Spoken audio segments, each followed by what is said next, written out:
Welcome to today's webinar brought to you by CIPS in partnership with Hayes. This is the third in our four-part webinar series following on from the launch of our 2023 CIPS Salary Guide earlier this year.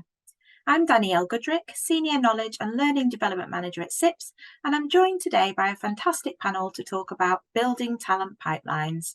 First up, we have Scott Dance, UK and Ireland Procurement Engagement Director at Hayes. Scott, could you briefly introduce yourself, please? Hi Danielle, hi everybody, thanks for joining. Just a quick intro for me. I head up our procurement supply chain recruitment divisions for the UK and Ireland. I also support some of our other countries as well, like the US and Germany and parts of Europe. The other side of my job is I work with a lot of our customers around different talent and recruitment solutions. So pleased to be here. Thanks, Danielle. Great, thanks Scott, thanks for joining. And we've also got Taj Begum, Commercial Fast Stream Lead at Government Commercial Function. Taj, could you tell us a little bit about yourself and what you do? Hi, thank you, Danielle. I'm Taj. I'm the Commercial Fostering Program Manager, so I work for the Cabinet Office and I'm part of the Civil Service HR team. Thanks, Taj. And we've also got Bal Gill, who's the Head of Apprenticeships at CIPS. Bal, could you tell the audience a little bit about yourself and what you do at CIPS? Sure, Danielle, thank you for that. Hello, everybody. I'm Bal Gill. I head up the apprenticeships at CIPS and I work within CIPS for Business. So I head up a team that includes a number of program coordinators and learning and development coaches that work alongside our teaching and learning team to deliver our programs. Yeah, really nice to meet you all. Great, and thanks for joining, Bal. And finally, we have Angela Forbes, who's Group Supply Chain Functional Excellence Director at BAE Systems. Angela, could you also tell us a little bit about yourself and your role at BAE? Yes, hi everyone, nice to see you all. So I lead our functional excellence capability for the UK Western world, working really closely with our US colleagues in the US and around the world, because our Inc. business has businesses in other parts of the world outside the US. And our focus is really to develop centres of excellence for risk, for governance, digital, data, and while we're all here today, around our people capability. And I've been enrolled for about 18 months. Thanks, Danielle. Lovely. Thank you, Angela. And our panellists will be taking questions on the topic at the end. So if we don't cover everything you want to hear about today, and if you have questions as we go along, please submit them in the Q&A section below the video. So you should see that on the bottom panel, and I'll be asking them towards the end of the session. But if you'd like your question directed to a particular speaker, then please do include their name in the comment too, and it just helps us direct it to the right person. Before you ask, the webinar will be recorded today and will be made available to watch on demand. So you should receive an email within 48 hours following the webinar with the recording from our events team. So if you joined our last webinar, we discussed the skills in demand and the multidimensional roles procurement and supply chain professionals now take on. So as a follow-up to this, today's focus will be on building your talent pipelines and attracting and retaining the best in the business. We've got a diverse panel today to discuss their experience to help you build your own talent strategies. So hopefully you can pick up some practical tips to take away with you today. But before we start, I'd like to know a little bit more about our audience incentive for joining today. So you'll see a poll pop up on screen now, and we're asking, are you someone who's seeking tips to develop a successful team or explore career guidance, or possibly both today? Or do you fall into another category? You can just select one of those. It will just help us establish what your incentive is today. And I'll give you a few moments to respond.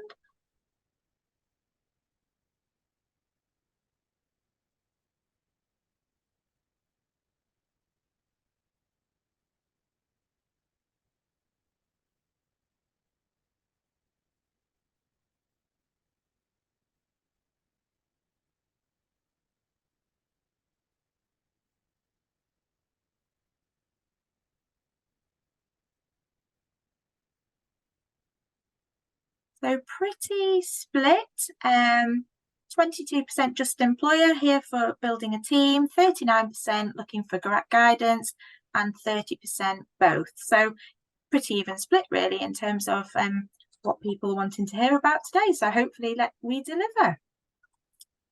Okay, Scott, if I come to you to open up today, if I may, we know the demand for talent's high, and we've previously talked about the shifts in the balance of power, but what's the current situation? Yeah, interesting topic. The demand is pretty high, not quite as high as it was probably a year ago. I think we can all agree that across the globe we're in unprecedented times at the moment with lots of things going on beyond our control, sadly. But the power still lies in companies and organizations needing to find talent. There's a shortage of talent out there, and there's still plenty of demand, and there's various different degrees of that. We're seeing, for example, in the UK, we're at very low unemployment rates at the moment, so there's not people freely looking and available to work as a starting point, Danielle. Yeah, and that's changed quite a lot over the years, hasn't it? And we've talked about salary expectations becoming quite a challenge as well, haven't we? For organisations looking to recruit the right talent, and obviously the impact of budget restraints and pressures as well. So what new ways can employers adopt to compete with these changing landscape? Yeah, a good question. You're right that budget restraints have always been around, actually, even in times where we call it the good times, where companies are less under constraint from budget point of view, especially in the private sector.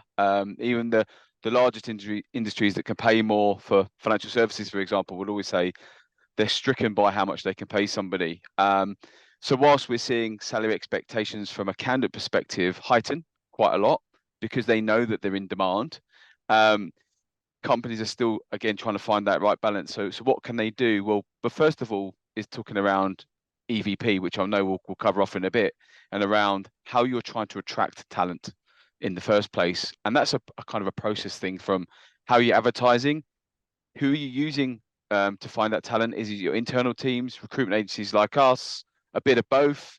And what messaging is going out to the open market of why you're trying to attract and what the benefits are of somebody joining your organization? And you touched on EVP there, employee value proposition, for anyone that's not sure of the acronym, but can you explain a little bit about what a strong EVP looks like then? Yes, and we're seeing kind of all ends of the spectrum at the moment. Good EVP to me and to a lot of our customers that get it right, and those are the customers that don't necessarily struggle to hire talent and don't necessarily struggle to retain talent. And that's not just about monetary, our benefits. That's around what their training looks like, what their ED&I looks like, their culture of their business. And those are things that companies can control. An example of that is, what does your career website look like as a starting point? If you talk about, you're an exclusive, inclusive company and organization, does that mirror your website, or do you see the same types of people on that website? What does the interview process look like? And also, what does the application process look like on the starting point? For example, if you're trying to recruit diverse talent, not everybody wants to fill in an arduous recruitment list, for example, an application form which is 15 pages long, which was written 25 years ago. What does your job description look like? Again, I often say, when was this last written or reworded, for example, to incorporate different types of backgrounds of people? And often I get a blank face and they don't know, which means it was a long time ago. So as a starting point, look at your recruitment process, look at how you're trying to go to market. And that starts from advertising, where you're advertising, and all the way through to the onboarding process. Hopefully I've answered that, Danielle. Yeah, I think you haven't given a broad kind of range of things that people should consider, as well as the benefits and things, and tailoring those. We talk quite a lot about hiring for potential in the guide, in terms of the talent might not be there, they might not have all the skills, but what does that really mean in practical terms then? Yeah, I mean, a lot of customers were speaking about, and I had a conversation this morning about this. Companies often are still hell-bent on hiring backgrounds of people like themselves, or we need somebody to work in the specific sector that they've worked in, or buying the certain components that they sell and manufacture. What we're talking about is that these people aren't freely available, and if they are, they're going to come at a very, very high price, which you may not be able to afford, like we mentioned earlier. So what companies are starting to look at now is hiring for the future. And whilst we don't know exactly what the future looks like, we do know that things like AI, risk mitigation, we know sustainability, social value, supply diversity, all those things aren't going away. So what types of people have those types of skills to be able to work for the future? We also know that the world at the moment is in constant change. So are these people agile in the way they think and their thought processes? So you now, if you are listening to me, hear about the skills and the softer skills that we're bringing for the future, as opposed to saying, I need someone with 10 years experience in buying electronics, for example, or they have to be an IT category manager. We're looking at what types of skills people might need and what kind of future-proof in your organization, which will then bring in a bit more diverse talent, which will hopefully be able to grow as a function. Yeah, that's interesting. And I think, like you say, those kind of baseline skills, good communication, relationships, and be able to adapt, being agile enough, you can learn some of the other kind of more tailored skills to that industry or sector, but having those baseline are kind of what you should be looking for then, is what I'm hearing. Yes, exactly. Okay, so you've touched on diverse talent as well and opening up the pool of talent for the future then. How can employers access more diverse talent? So I think it starts with how you're trying to find talent in the first place. Again, I alluded to the fact earlier, whether you're using your internal HR teams or you're using agencies like us, look about what you do at the moment. So if, for example, you're just trying to recruit off of LinkedIn, whilst that is a good source to find people, that's not the only source. Are you using some of your other suppliers? Are you using charity partners? For example, we've got about 40 odd charity partners that we work with at the moment. And we go to those people to bring in diverse talent from different backgrounds, from neurodiversity to homeless, to ethnic minorities and everything in between that. And some of the companies that we're working with at the moment is that we are taking down all barriers to entry. So people can apply however they like. So if they want to send us a TikTok video, that's absolutely fine. If they want to apply traditionally, like send us a CV, that's fine. So what we're doing to help aid our customers for future talent and unrepresented talent is going out to a lot of our NGOs and working out where these people fit. Again, we're looking at skills for the future as opposed to current skills or backgrounds, previous backgrounds. Again, that's kind of hiring at the entry level positions. And again, entry level doesn't just mean you have to be grads. That can be anybody that's going into a new position or starting off a career in procurement and supply chain. So that's one way that we're doing that. And again, there's a lot of things around apprenticeships, which are the expert panelists around apprenticeships talk about that in a bit more detail. Thanks, Scott. And what you've talked about, there's no doubt that it's competitive out there to get the best talent that you want, who fits with your organisational needs, who has the right traits and beliefs and all of those things. But what else can employers do then? Is any other advice?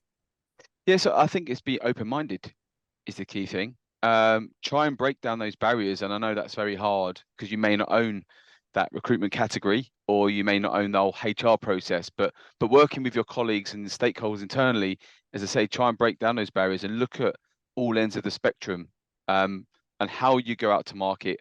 What does your EVP look like? How are you attracting diverse talent? And then ultimately, how you're retaining that. You know, what career development opportunities do those people have? And it could be paying for CIPS training, as an example. It could be reverse mentoring, as another example. So I think that looking at the whole talent pipeline and what it looks like in the future and the makeup of your current teams, but just be open-minded to everything in between. Great, thanks, Scott. And that's really interesting. You touched on that because I'm going to go on to speak to Taj from GCF shortly, but they decided to grow their own talent within their commercial teams to plug their skills gap. So there's a real kind of need to be able to create your own. And this is a great opportunity as well for young talent to work for an organisation committed to development and fast track their career as well if you can get in an organisation like that. So thank you, Scott. Taj, coming to you if I may then, I've done a little intro to what the government commercial function are doing, and I know you've worked with CIPS now to grow your own commercial talent since 2015 using corporate awards. So can I ask what led you to this decision? Yeah, absolutely. So our commercial fostering program is a 3-year program. And throughout the 3 years, fosterers will be posted or rotated into 3 different central government departments. So that could be DWP, MOJ, BAEs, various other central government departments. And what we found is that a lot of the learning is done on the job. So 70% of the learning is done through their direct posting in that department. And we wanted the fast streamers, so the graduates that are recruited to the program, to embed a lot of their learning through CIPS and apply it in their day-to-day job. Because that's more of an effective way we found this fast streamers learn more, absorb more, and encourages them to go out to the department, speak to senior leaders, ask them those questions, right? Well, this is procurement, this is how it's done. Get them to start exploring how commercial activities are undertaken in their business units, perhaps in the wider government function. It's just encouraging them to look there and applying that knowledge directly into the postings. So that once they complete the program, so at the end of the 3 years, they graduate, we call them more graduates after they complete the 3-year program, they will join their permanent department and use some of those experiences from their on-the-job learning, from the professional development through CIPS, and make that government commercial function a better place, provide better value for money, and ultimately improve public services for UK citizens. Thank you. It's really interesting to hear kind of how you've developed over the years in terms of the programme and how it works. So I'm guessing at the end of the 3-year period for the Fast Stream programme, what does the assessment look like for that cohort? Absolutely. So throughout the programme, so every rotation 1, rotation 2, rotation 3, the fast streamers will be assessed whilst on the scheme. So they'll have midpoint reviews, they'll have end of posting reviews, they will have development check-ins. So it's quite a robust, quite a structured scheme. At the end of the 3-year programs, fast streamers are required for commercial fast streamers are certainly required to pass 2 assessment centres. So the first one is known as an end scheme assessment. So those that are not familiar with civil service, we have success profiles. So if you just type in civil service success profiles in Google, you'll get a document. And fast streamers will be assessed at the grade 7. So this is the first senior level in the civil service. And we want fast streamers at the end of that 3-year fast stream program to get to that grade 7 level, that first senior level in civil service HR. So the fast streamers will be assessed at the grade 7 behaviors. So we're all about behaviors, we're all about competencies. And those behaviors will be around, seeing the bigger picture, communicating and influencing. There's like 7 behaviors. Do have a read online if you want to. And then once they pass the grade E7, the ESA grade 7 promotion board interview, they will be then required. So it's just for commercial fast streamers, will then be required to pass their ADC. Now, ADC is a commercial assessment centre, and that's required for all commercial professions that want to join the government commercial organisation. And this is where our fast streamers, this is where we want our fast streamers, our commercial fast streamers, to end up following the completion of the programme, is to join the GCO as a grade 7 commercial lead. Thank you. And you've talked a lot about the technical skills there as they do throughout their programme, but how do you develop those all important softer skills, communication and relationships that we were talking about with Scott earlier? How does that come into the fold? Absolutely. So 70% of all of that learning will be undertaken whilst throughout the postings, through the development check-ins, working with their activity managers, working with the skills and capability managers. So they have a great level of support around them.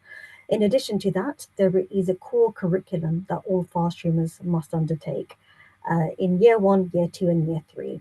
And these are these focus on the softer skills. So how to communicate effectively, how to influence with convictions, how to present effectively, how to manage time as best as possible, how to write, address, speak to ministers. Some of the fast streamers might be doing engagement with senior colleagues like ministers, or might be undertaking some kind of work experience in a private office or something like that. So there's lots of core curriculum that fast streamers are required to complete. It is assessed.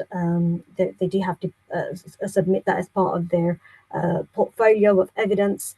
So there's lots of support and opportunities to build their sort of the wider softer skills.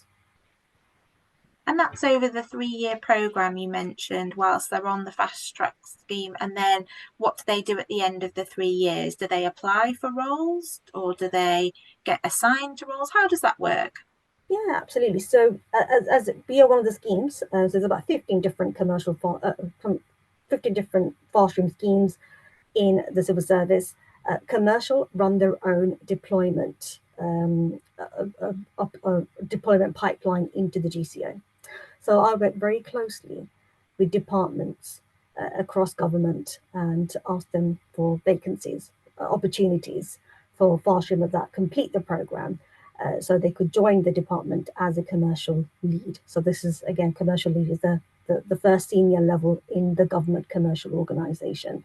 So we are ring fencing some of these opportunities by working very closely with our departments, HR functions, and securing some of those opportunities for our fast streamers. So at the point of passing or graduating from the scheme, they have a role available for them to take on, and hopefully, because it's all within the civil service, HR transition is fairly smooth, so it's quite straightforward. But yes, we work very closely with our departments to manage that deployment process.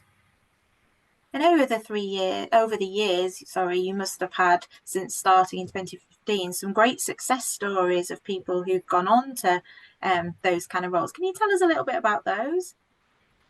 Yeah, absolutely. So, I mean, last year, so the cohort, I refer to them as the cohort when they joined the scheme. So last year was cohort 2020. So these group of fast streamers joined us back in 2020, which was, the thick of the pandemic.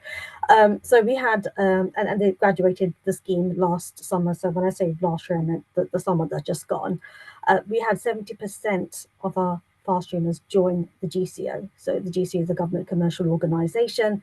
It houses all our senior commercial colleagues, and 70% of those fast streamers from that cohort join the GCO, and 78% of them join the government commercial function. The government commercial function also has the more junior grades as well as the senior grades. But we are seeing the results of this programme. We are seeing the growth in GCO through the fast stream early talent pipeline. So yes, it's a huge success. It's one of the highest figures since certainly I've been in this role, and across since the launch of the scheme as well in 2015. Brilliant. Some great success stories there, and great for them after 3 years to go into some of those high profile roles as well. I mean, what does it look like in terms of where they start as a baseline and where they can end up after that three-year period, kind of banding wise or salary wise? How does that work? So when they start, or after once they join when GCO? When they start and where they end up, yeah. Yeah, absolutely. So when they start, we do have a very competitive graduate salary, but it's just with the caveat that we are a public sector, so perhaps we might not be able to match the private sector, but it is a rewarding career, and we are here to make a difference. We are there to serve the public, so and we're accountable. We are using taxpayers' money to make a lot of improvement in the country, and we are developing that talent. We are nurturing those commercial knowledge, that commercial experience, to make sure that we are really making that taxpayers' money but make it work for us as much as possible. So there is definitely some recognition to having that you are doing something, that it's there's a lot of scrutiny and something when we get things wrong, we will be of course held accountable, but when we get things right, it really does lead to some really positive impact in the country. So yes, once they do start the scheme, they're at a sort of competitive graduate salary. We're looking at about 30k. And then once they pass in 3 years, the various assessment points, they could be starting on a salary of 56k. So that's sort of the grade 7 salary, standard grade 7 salary in the civil service, which isn't too bad. I think is very competitive, and certainly those that join under the GCO contract, they can be eligible for a 20% uplift in their salary, further on top of the civil service salary. Yeah.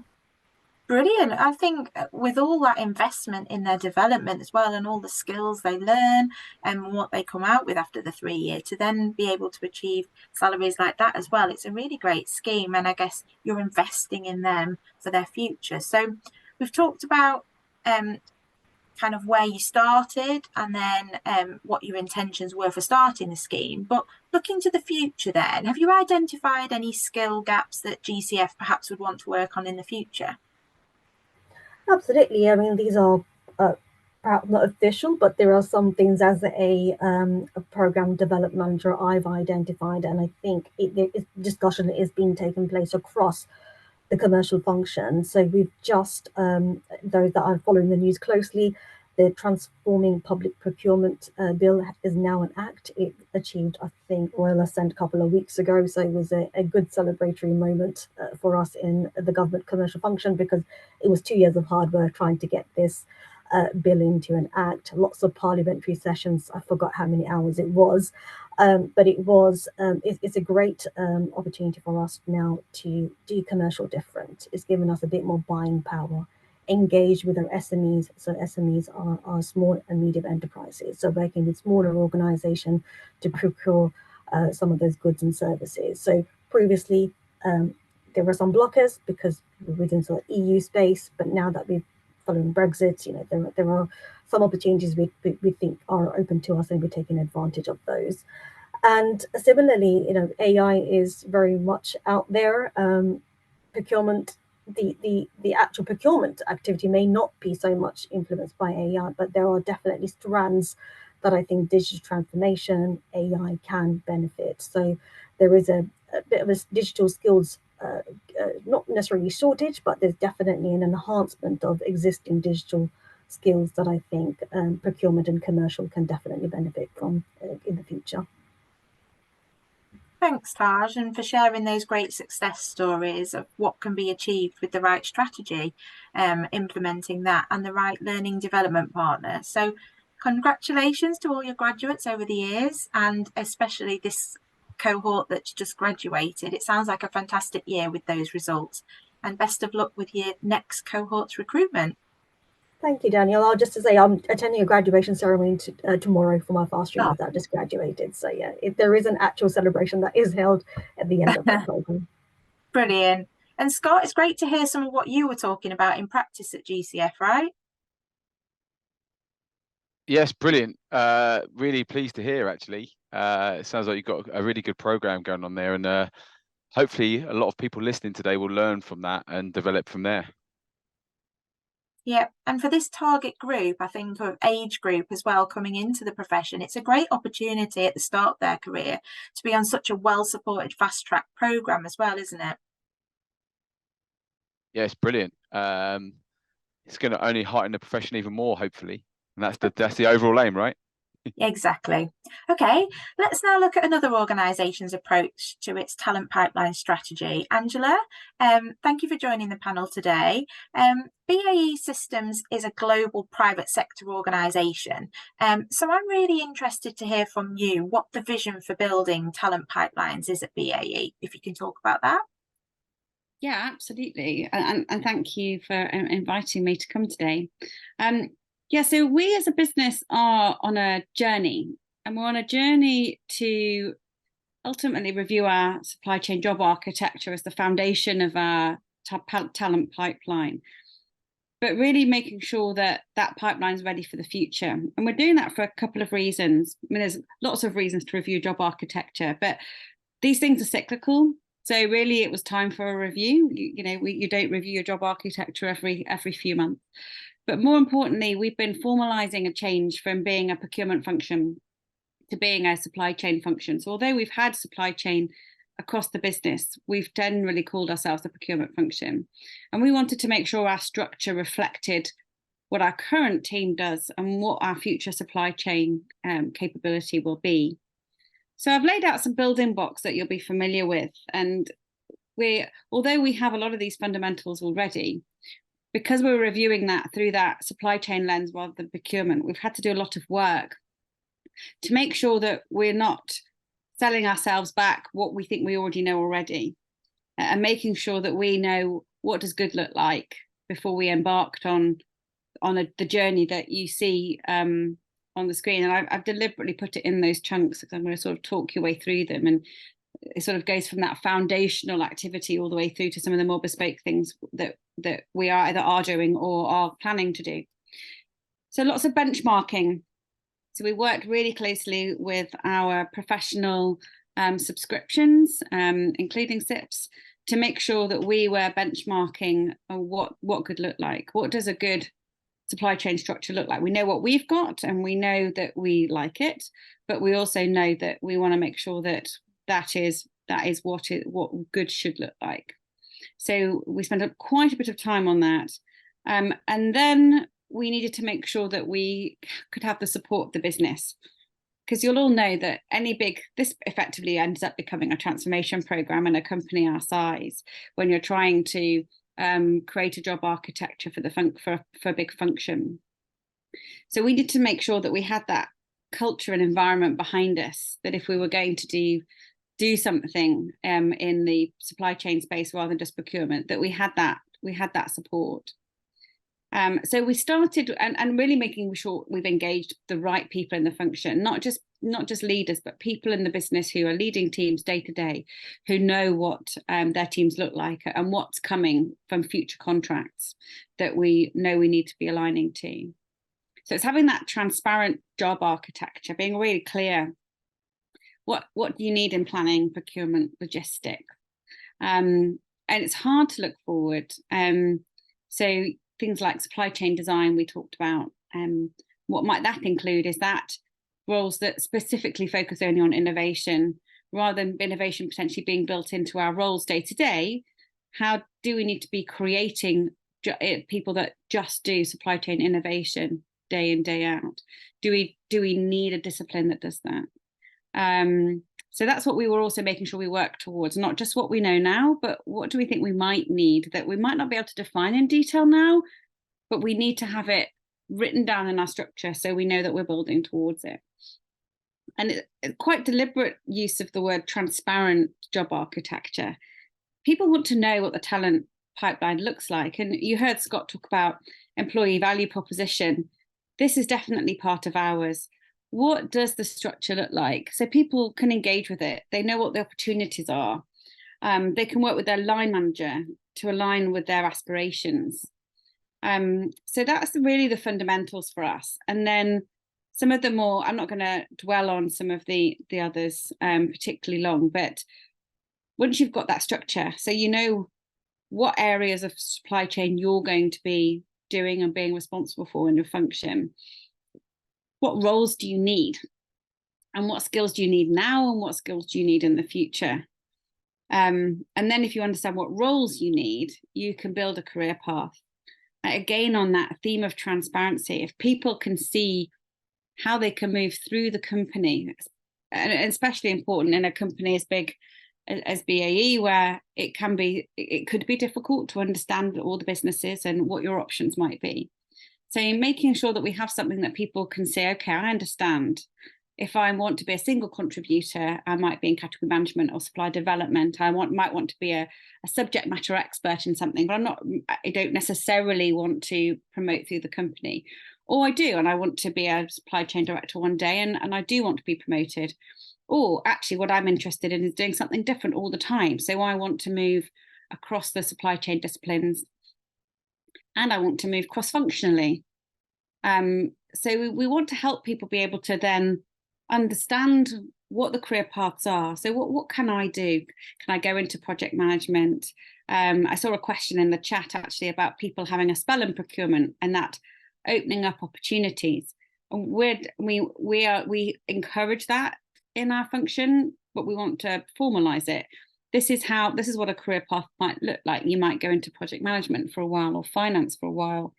We might want you to go into the audit team for a while to help us understand whether we're getting our governance right. Lots of reasons why people might get experience across the functions, and we want to be able to show people that that's possible. But also, I think as well, understanding that this is for everyone.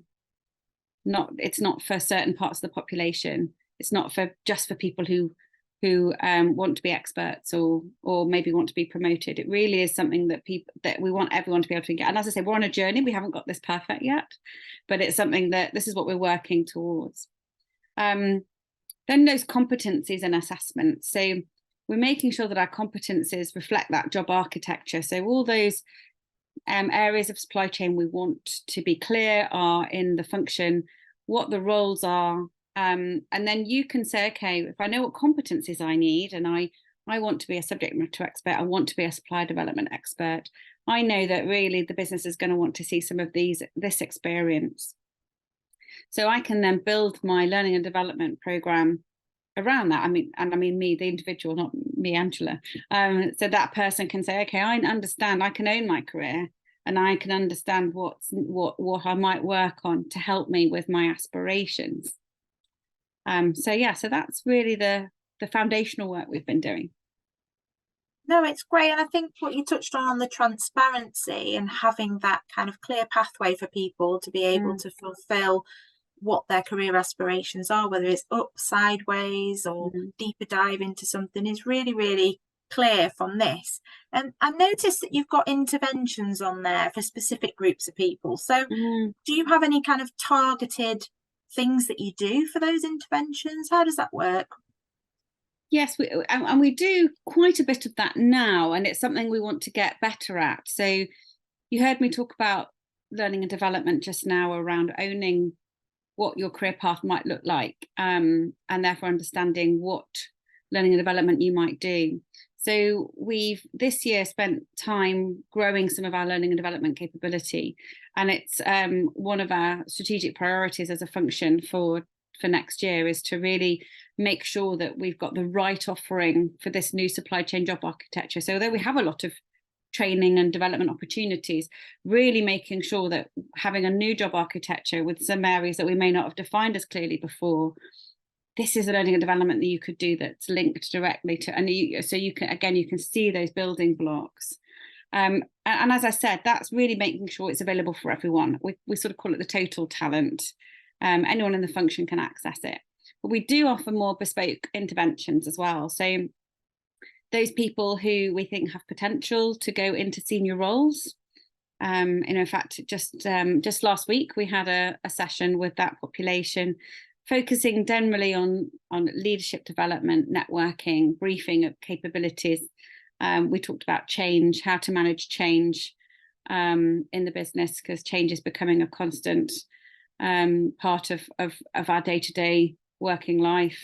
How do we help prepare those future leaders to help their teams work through change being not something that could be fairly constant? We have our graduate population.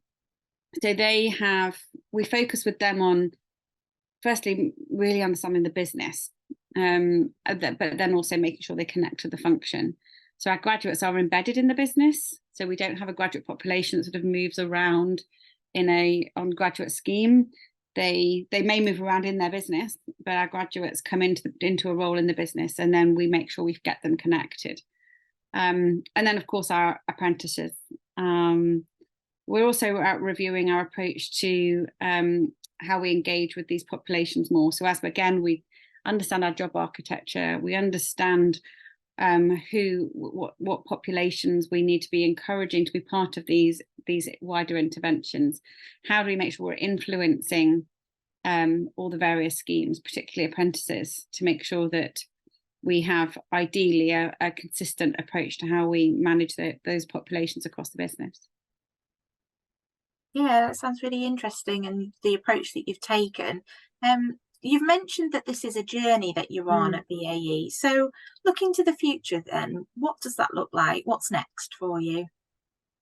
Yeah, so you'll see on the screen, I've sort of done an arrow, because although I see this as building blocks, it is also going to be constantly going around in a circle. So that strategic workforce planning is a focus of ours in the coming year or so, which is, how do we really understand what the future supply chain team needs to look like? So it's not about, we've got a particular program and we know we're going to need some extra skills that, you know, that we perhaps don't have now. That's part of it, but it's taking the totality and saying, okay, but our submarines business might need to have this sort of talent, but we also are seeing that in our aircraft business. With some of that's going to happen perhaps in two countries where effectively the same product is being delivered, but to different customers. How do we get a handle on understanding the totality of what that future workforce might look like, or that we might need, and making sure that before we need it, we've gone back into the job architecture, understood the future, and planned for it. And that's the next big. That's quite hard to do, because it is hard when we're all about delivering outcomes for our businesses, and we want to make sure that ultimately our programs are delivered in whatever company we're in, but also we want to make sure that when the future business comes in, that we're ready for it. So making sure that we've understood that's our next major activity. But also, I think, we've talked about future skills, haven't we? You heard Scott talk about AI. There's definitely a piece there around those future skills. So we know there's going to be an increase in our digital and data capabilities, and we're going to need to help our people to be ready for that, and be able to use whatever technologies that we might be relying on in the future. We might want to increase our strategic sourcing and cost management capabilities, because future digitization may bring a change to the volume of our transactional activities, and therefore there's more opportunity to do more in that space. So that's definitely what's on our minds at the moment. It looks to see from what you've shared with us today that you've got the good foundations in place and the building blocks to kind of work from. I guess you can adapt and change, but I think with what you've talked about, you've definitely got the right idea in mind and the right kind of interventions, like you say, for those core groups. So all sounds very exciting. Thank you for sharing that, Angela. No worries. And Bal, I'd like to bring you in now, if that's okay, and talk to us a little bit about apprenticeships. Obviously, Angela touched on that slightly with one of the groups that they've obviously run with CIPS at the moment, in terms of one of the options to bring in new talent and upskill existing teams as well. So could you just give us a brief overview of apprenticeships? Sure, Daniel. Yeah. Okay, so an apprenticeship program is where an employee learns and gains valuable experiences as part of a paid job. So, and they do that by combining both on and off the job training. So, and apprentices have to spend at least 6 hours per week of their working time, dedicated to their learning, and this will lead to a nationally sort of recognised qualification in the form of an apprenticeship. Now, it's worth sort of noting that apprenticeships are designed by employer-led groups called trailblazers, so they're very much by employers for employers, and they include the specific sort of learning outcomes and outputs that are required for a particular occupation. Apprenticeships in general, there's around over 650 different apprenticeships available now in England, and they cover around sort of 1,500 different job roles. So you can see the sort of the breadth and the popularity of them across the sectors. Just to give you an example, I mean, you can obviously complete an apprenticeship in procurement, which I'll talk about shortly. But other areas, like for example, an accountancy, or if you want to become a GP or a solicitor, for example, you can do an apprenticeship in those areas. Many traditional degree qualifications are now also available to be completed through an apprenticeship.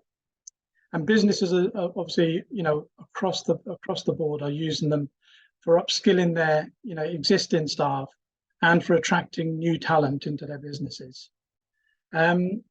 And apprenticeships, obviously, they're government funded, so government funded programs, and that by in turn means that they're regulated by the Department of Education, through the Education and Skills Funding Agency, and also by Ofsted for quality assurance. And there's quite a broad spectrum of apprenticeships like you've touched on, but if we focus on the kind of CIPS apprenticeships now, then can you explain a little bit more about them and what's included? Sure. There's currently 2 procurement apprenticeships available, and both of them contain mandatory CIPS qualifications, and they also contain a mandatory final assessment called an endpoint assessment. So to start with level 3, it's the procurement and supply assistant apprenticeship. Perfect for sort of new entrants into procurement, or for someone that just needs that, solid sort of foundation to build on at an assistant level. And at that level, it contains the CIPS level 3 advanced certificate in procurement and supply. That's the qualification, 5 exams to take. And apprentices also have to complete a portfolio, during their time spent on the apprenticeship, just to sort of showcase their skills and demonstrate their competence.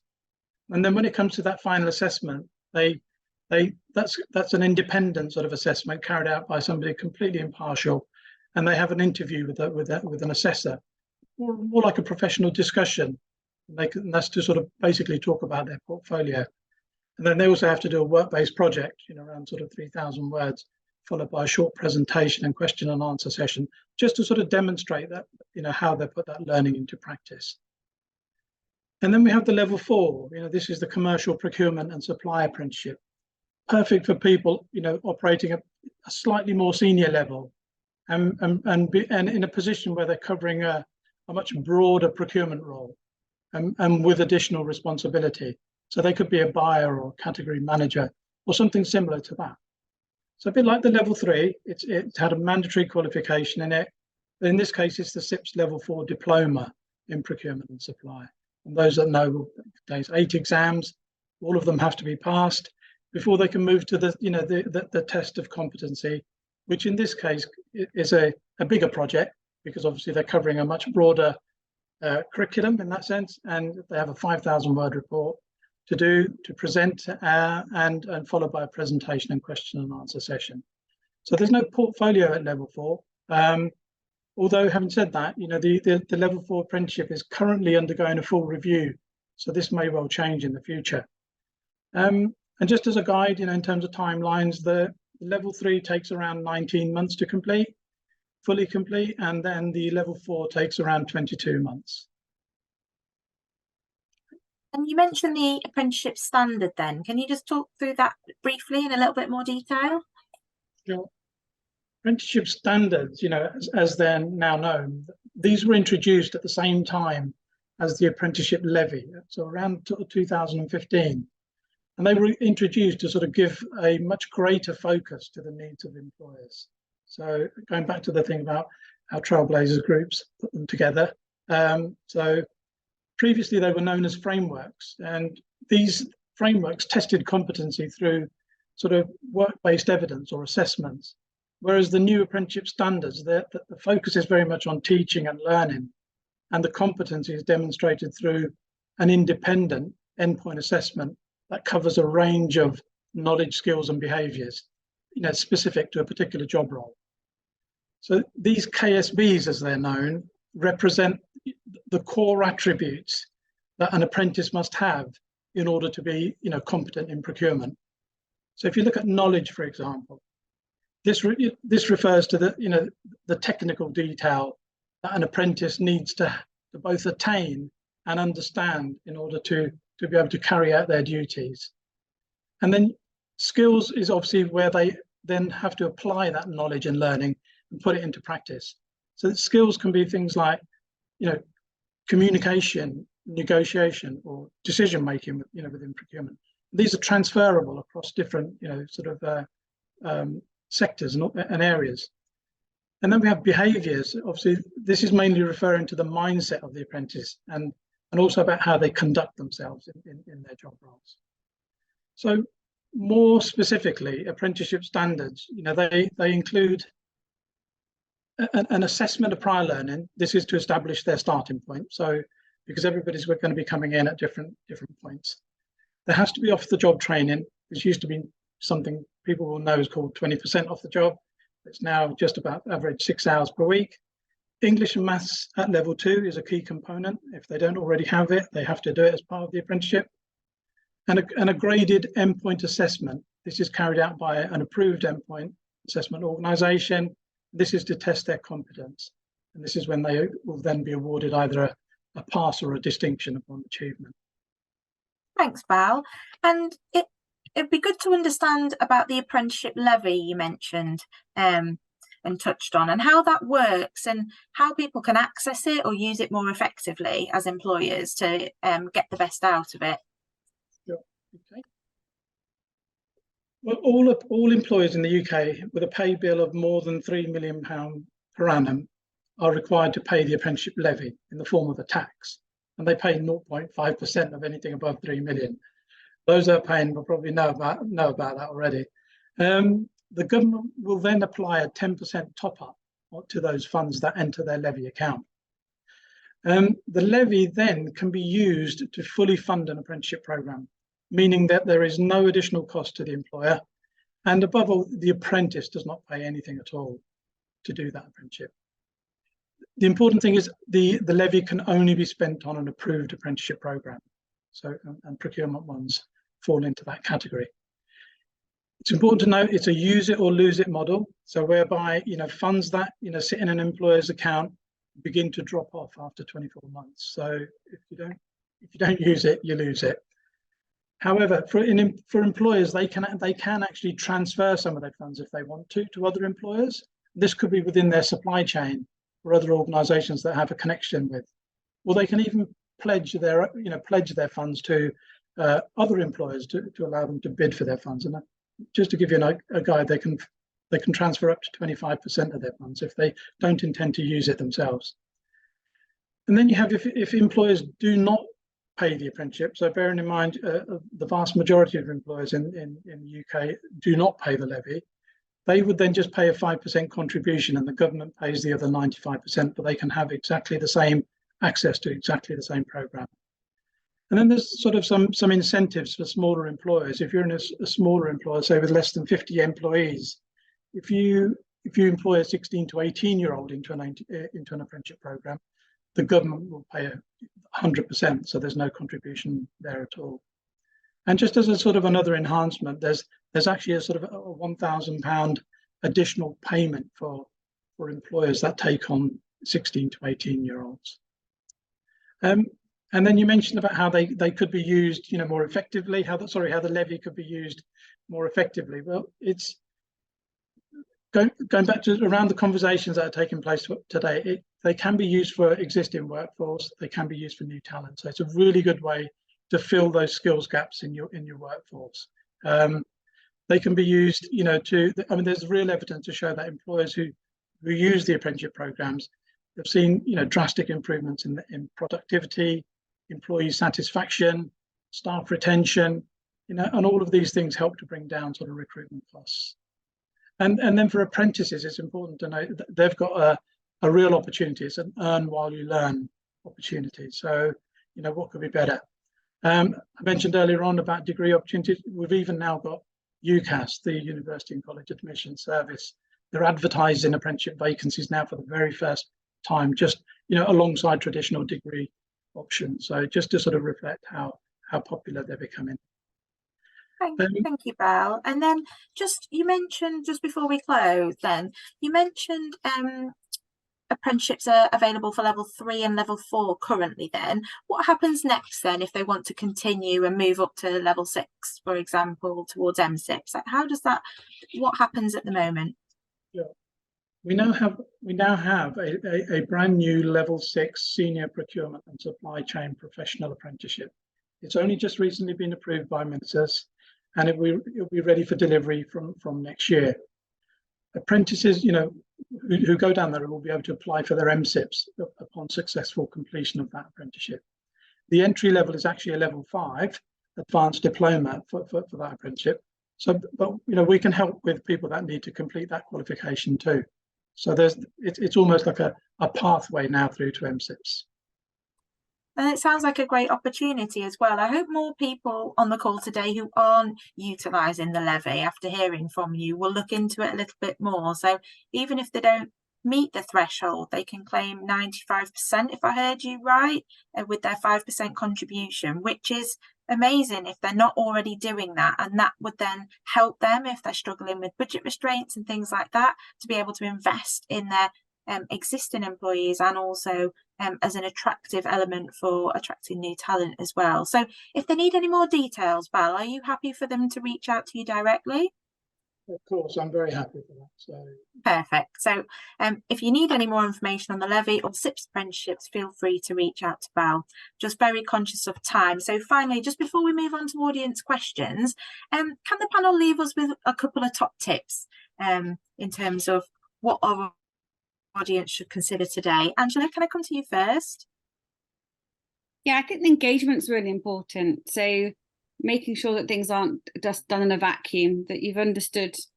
Obviously, I talked about benchmarking quite a lot and making sure that you're looking at what good looks like for the future, but actually understanding what the population is looking for, and sometimes with these things, it's about how do you engage, how do people want to be communicated with, how do people get their voice heard? And I definitely think that can help when you're looking at building a good talent pipeline, to make sure that it's going to land and people are going to understand it when it comes. Great, thank you. Taj? Thanks, Danielle. Yeah, similar to what Angela said, it's networking and always keeping that bigger picture in mind. I haven't, some fast streamers, the posting may not be going as they had envisioned. And it can be quite tough because, you're on this 12-month posting, you want to make the most out of it. So always remember that the impact you're having on any kind of work that you're doing, and always keep the big picture at the back of your mind. Thank you. And Val? Sure. Yeah, just look at your levy account, speak to people within finance or HR within your organisations. Remember, it's a use it or lose it model. Use it to sort of grow your own talent within your organisations. And if you're not sure about, your commitment as an employer, get advice. Talk to a training provider. Feel free to contact me. Thanks, Val. I'm sure you'll probably be flooded with people after this. And Scott, any closing comments following the discussion today from you?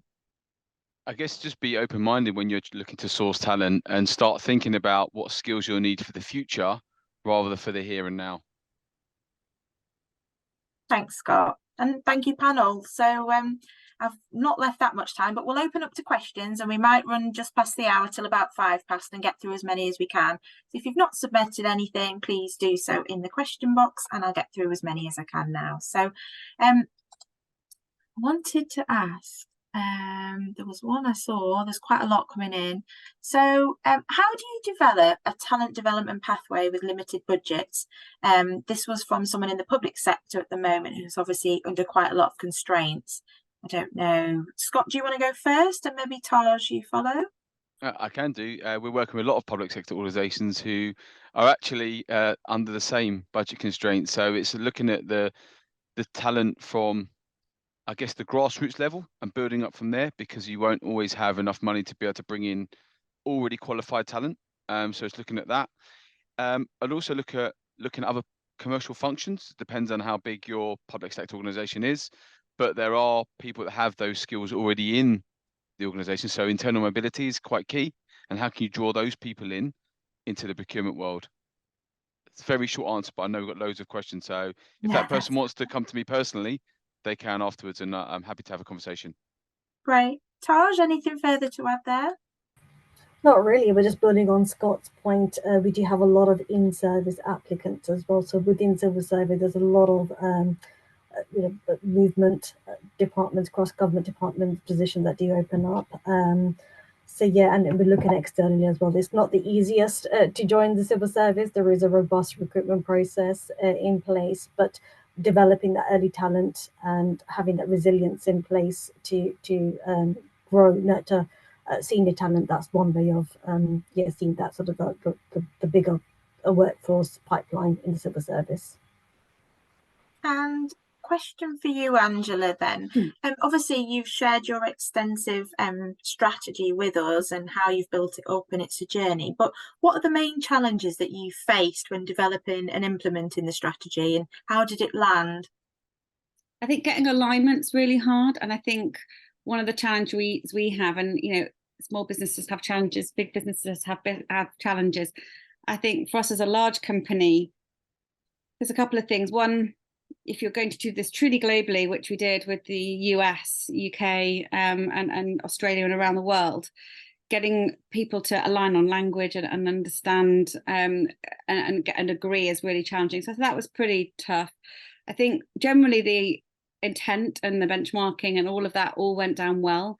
I think for us, one of our challenges is, again, in a big business, if you don't have a clear structure, it's very difficult for people to move about. I think if you're in a smaller company, it's easier for people to understand what their opportunities are and what their options are.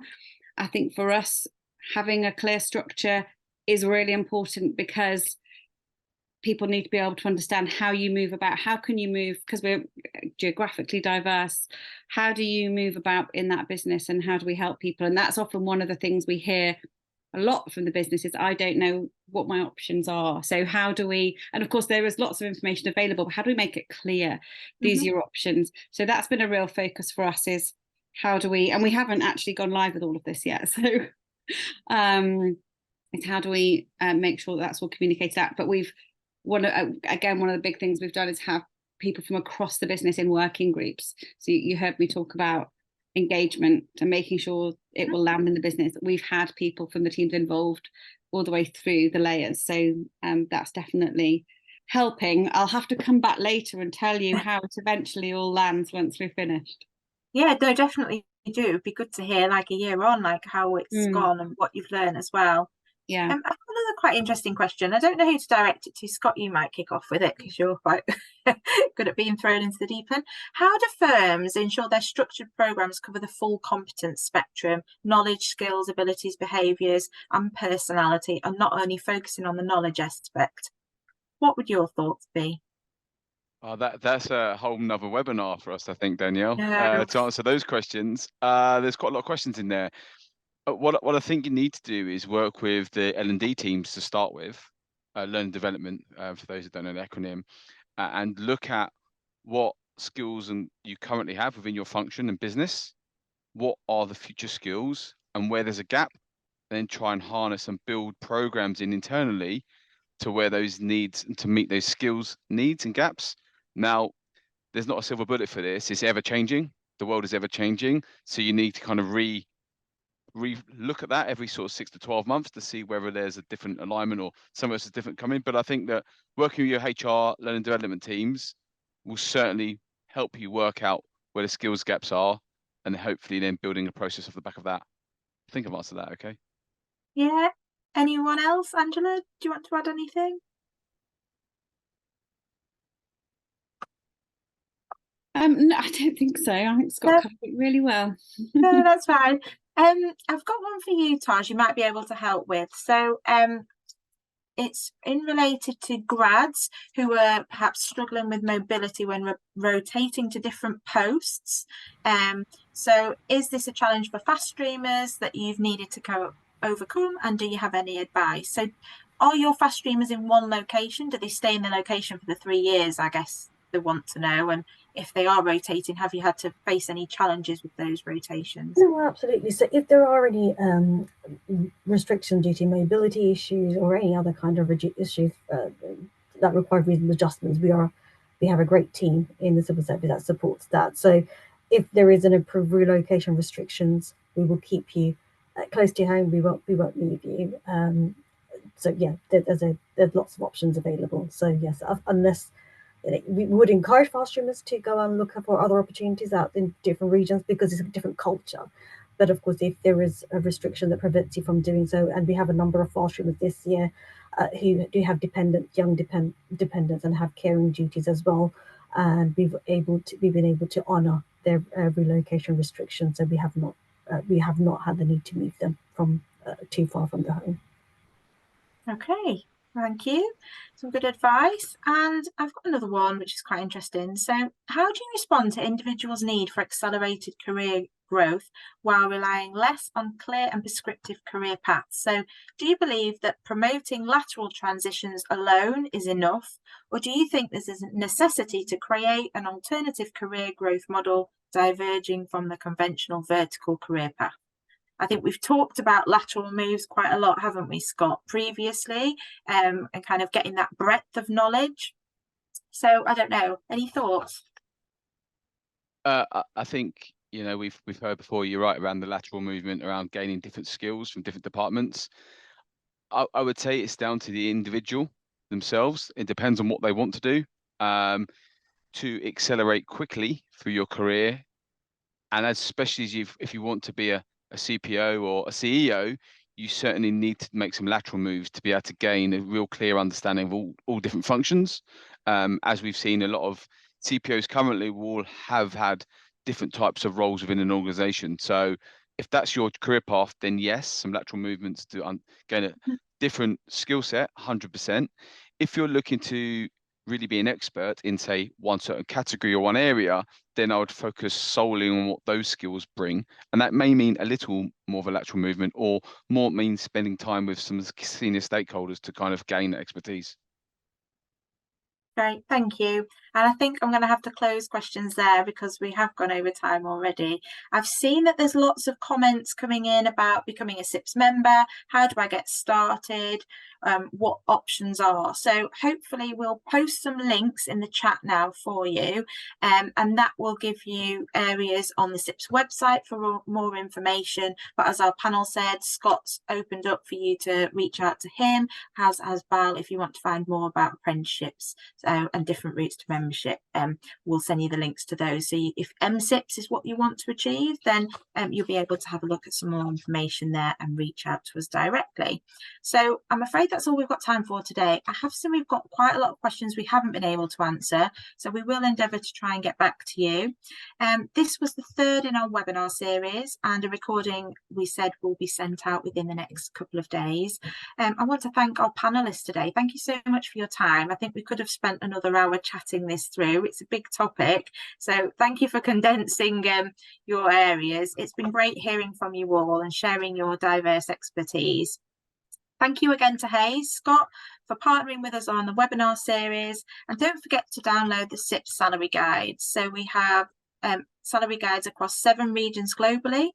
And it's a benchmark for your salaries, skills, and it's for employers and employees. So please do use it as you're building your talent pipelines and your strategies, and also your career paths as well. It does give you lots of tips along the way.